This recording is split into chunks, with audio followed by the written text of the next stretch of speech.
Sebagai global player, Indonesia harus mengenal apa yang terjadi di dunia dan bagaimana menjadikan semua itu adalah manfaat buat posisi Indonesia. Di sisi lain, pelajaran tentang sebuah rezim di suatu negara bisa dijadikan pelajaran yang akan membuat para generasi muda memahami cara cerdas bernegara, memahami pemimpin mana yang harus dipilih, kelompok mana yang ada di belakang pemimpin terpilih, dan bagaimana nanti kalau para generasi muda itu mengelola negara.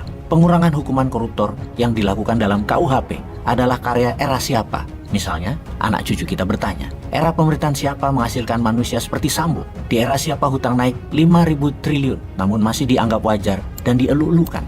Di era siapa agama dipakai alat politik dan oleh siapa agama dipakai oleh politik? Di era siapa Amerika berkuasa seenak-enaknya di Wakanda? Di era siapa Tiongkok berkuasa dan dilindungi seakan karya anak bangsa? Ini semua bahan renungan. Untuk itu, kita masuk ke informasi terkini agar apa yang jelek di negara lain tidak terjadi di tempat kita dan apa yang bagus, cocok buat kita tiru. Untuk itu, kita ke Iran. Ketika tahun 1979, rezim baru menguasai negara Iran, maka sistem monarki diubah menjadi teokrasi. Sistem kerajaan diubah menjadi sistem berbasis agama. Sistem agama dijadikan dasar dan pemimpinnya merupakan pelaksana perintah Tuhan. Melawan pejabat pemerintahannya artinya melawan kehendak Tuhan. Wih, sangar ya klaimnya. Rezim baru Ayatullah membangun kekuatan paramiliter baru. Sejak saat itu, pasukan elit dari tentara Iran bernama Sepah-e-Pasdaran-e-Helab Islami, yang artinya The Army of Guardian of the Islamic Revolution. Sejak saat itu dunia mengenalnya dengan nama Iranian Revolutionary Guard Corps atau IRGC, Tentara Garda Revolusi Iran. Dibentuk atas perintah Ayatullah Khomeini, pemimpin spiritual Iran pertama yang diciptakan untuk mempertahankan rezim dari ancaman dari dalam dan dari luar. Namun sekarang fungsinya menjadi meluas, menjadi sangat powerful. IRGC menjadi penentu kebijakan luar negeri Iran, mengendalikan masyarakat atau Kamtipnas kalau zaman Pak Harto dulu, mengelola ekonomi Iran, juga mengendalikan operasi militer hingga mengendalikan siapa yang akan jadi pemimpin pengelola pemerintahan Presiden Iran yang dipilih nantinya secara kolektif dari para pemimpin spiritual Iran, kolegium yang memutuskan. Namun semua dikendalikan Tentara Garda Revolusi.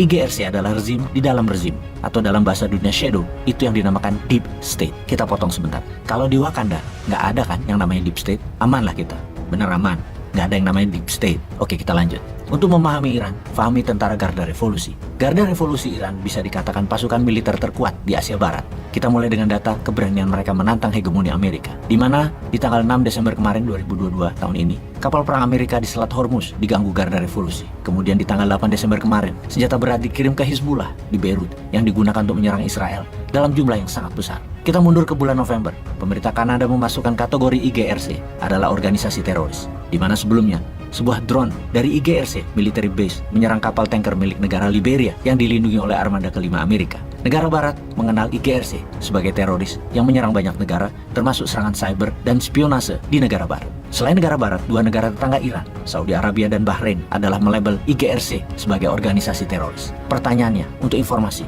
kok bisa ya IGRC menjadi kuat seperti sekarang ini? Kita mundur ke tahun 70-an sebagai awalan IGRC ini, namun bukan dalam rezim pemerintahan teokrasi yang berbasis agama, namun masih dalam rezim Shah Reza Pahlavi, seorang raja monarki. Shah Reza memiliki secret service, tentara rahasia pelindung kekuasaannya. Pasukan ini sangat elit, kejam, bengis, dan punya license to kill. Ketika Shah Reza digulingkan, pasukan khusus Shah Iran ini dibunuh semua. Kemudian rezim Ayatullah membangun sebuah pasukan elit khusus melindungi rezim Ayatullah yang taat pada rezim, bukan taat pada negara. Itulah muasal IGRC. Rezim pemerintahan juga membuat undang-undang khusus yang memisahkan militer yang melindungi Iran atau negara Iran dengan IGRC yang melindungi rezim penguasa. Hal ini membuat Tentara Garda Revolusi Iran adalah lembaga sah di Iran untuk berbuat semaunya untuk melindungi rezim dalam keputusan politik dan kendali negara. Hal ini ditambah dengan peristiwa di mana Irak menyerbu Iran di tahun 80-an. Perang panjang selama 8 tahun itu merubah landscape kefungsian dan keberadaan IGRC jauh di atas Tentara Nasional Iran. Rezim Iran tidak percaya tentara Iran, lebih percaya IGRC. Karena sewaktu perang melawan Saddam Hussein Irak tersebut, tentara Iran tidak berjuang sepenuh hati, bahkan melepas tentara Irak agar bisa masuk ke Iran. Akhirnya 31 divisi IGRC berdiri di 31 provinsi di Iran. Secara organisasi IGRC bukan seperti tentara di suatu negara pada umumnya. IGRC lebih seperti aslinya para militer atau milisia atau milisi, kelompok pasukan pemberontak. Lebih seperti ISIS atau Al-Qaeda model struktur organisasinya. Di dalam IGRC ada divisi Quds atau divisi pemurnian, purifikasi. Ini adalah divisi paling menakutkan karena mengendalikan unconventional warfare dan operasi intelijen. Kalau lagi ada informasi dari Bosman seperti kayak gini, kepala kalian jangan terus ke arah Satgas, ke Sambo. Jangan gitu ya, awas loh ya, pelajarannya nanti nggak dapet. Kita lanjut. Divisi Quds inilah yang mendukung semua organisasi di banyak negara untuk melawan hegemoni Amerika dan Israel, atau istilah shadownya non-state actor. Mereka memberikan senjata, mulai dari senjata serang personal sampai heavy artillery, roket RPG, drone serang hingga roket rudal. Pasukan pemberontak Hizbullah, pasukan Houthi di Yaman, Hamas di Palestina, dan Quds adalah lawan berat Mossadnya Israel. Kembali ke IGRC, selain kekuatan militer, IGRC memiliki kekuatan ekonomi semacam BUMN-nya Iran, yaitu dan saat ini memegang 2/3 ekonomi Iran yang dikelola oleh IGRC. Kesimpulan, Tentara Garda Revolusi tidak mendapatkan dana dari APBN, tapi langsung dari unit-unit usaha seperti konstruksi, pembangun jalan, bendungan, perminyakan, engineering, kendaraan, real estate, pabrik manufaktur, dan bank. Katam Al-Anbiya adalah divisi ekonominya Tentara Garda Revolusi yang setiap tahunnya menghasilkan 12 bilion dolar, diperkirakan oleh pihak barat angka tersebut. Jadi nggak heran, ada 100 triliun rupiah kurang 1 rupiah di rekening anak buah Sambo. Balik lagi ke Sambo. Kita fokus ke Iran aja ya. Intinya, IGRC adalah bisnis korporasi konglomerat bersenjata. Jadi mulai kebayang apa itu rezim. Dalam rezim beroperasi di atas hukum HAM.